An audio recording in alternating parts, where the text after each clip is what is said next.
Hello, and thank you for being with me again.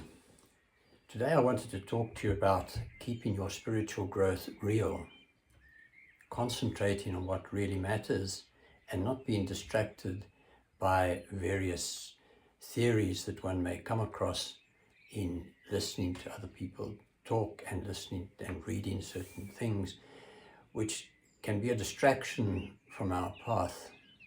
And I say this because if you want to really know that you're making progress in your spiritual growth, what you need is to go inside of you. God has put all his knowledge into you before you were born. There's a lovely Hasidic tale that says that from the moment of our conception and for the 9 months that we're in our mother's womb, God teaches us all his wisdom and all the wonders of his world. And in the trauma and act of being born, we forget what he's taught us. And that is why occasionally as you go through life, you hear something that you just know is true. You don't need any proof.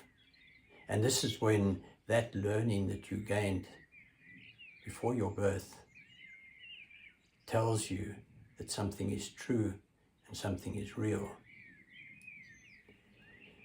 We come across also many distractions where people will start to try to fathom just how we're interrelated, how close our unity goes, how much we're individuals, and so on, and saying that this world is just an image, this world is just something in our imagination. And whether or not that's the case, we don't know. What we do know, though, is that whatever the situation is behind the scenes, for God's own purpose, we're put on this earth knowing this life as we encounter it, encountering this life as individuals separate from one another, each with our own struggles, each with our own joys, each with our own burdens. And it is in living that life that God gives you to live that your greatest growth can come. And it's interesting to find as you go meditating. I had a very interesting experience recently, which I've had before, but in a different way, of finding that something that was written, it turns out, about 650 years ago, coincides exactly with what I came to through meditation and contemplation. And I've been talking about this simple way of approaching God, this simple way of relating to him. And what I find interesting was I've been reading a book, The Revelation of Divine Love, which recounts the writings of Julian of Norwich, a saint from the 1300s who was what was called an anchoress. She was built into a cell under the Cathedral of Norwich, and she spent her life there in prayer and meditation. People would bring her food and so on to the window, and they would come to the window to ask for her prayers and for advice and so on in her life. And as I say, 650 years ago, she said, "The saints in heaven wish to know nothing but what our Lord wishes to reveal to them. And also their love and their desires are governed according to our Lord's will. And so we ought to wish to be like them."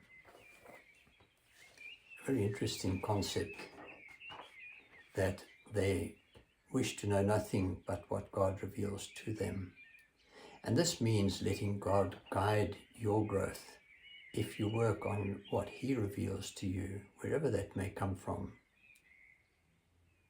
that will be your growth that you need in your life. That will be what you should be learning in your life.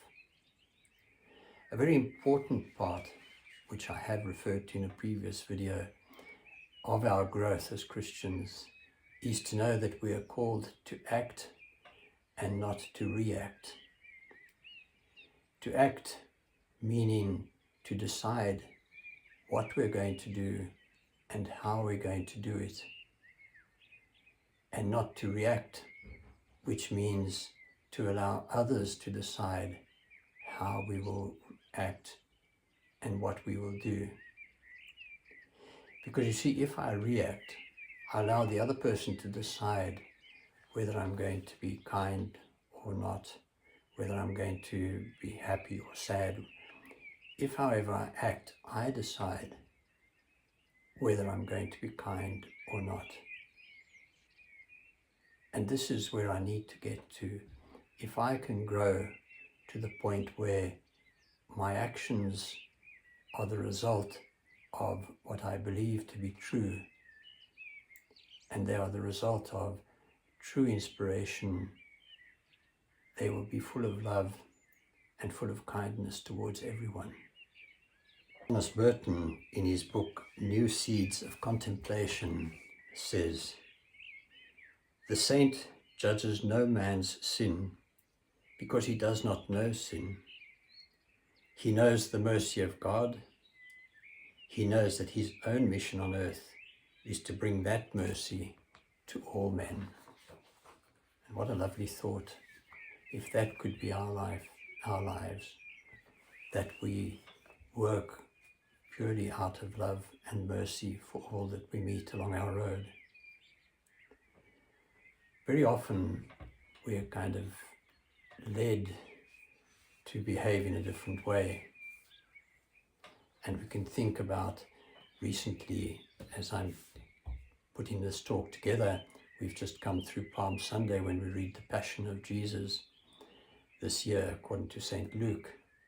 And it's interesting as one reads that Passion account how, despite the fact that a number of people claimed that Jesus was innocent even during the whole process, people ridiculed him one after the other. Groups of people ridiculed him. Groups of people were abusive towards him, all following one another. And this is what I mean about the difference between acting and reacting. This is what I mean about the difference between worrying about other people's sins and bringing them the mercy of God. And what I mean by that is that we are here, as I say, to bring God's love to everyone. And when we can do that, we'll experience great growth in ourselves. We will discover ourselves more and more loved by God, and knowing that we are loved, our love for others will be easier and easier to live. And I pray that you'll find this in your life, because with it will come great joy. And may God bless you. Thank you.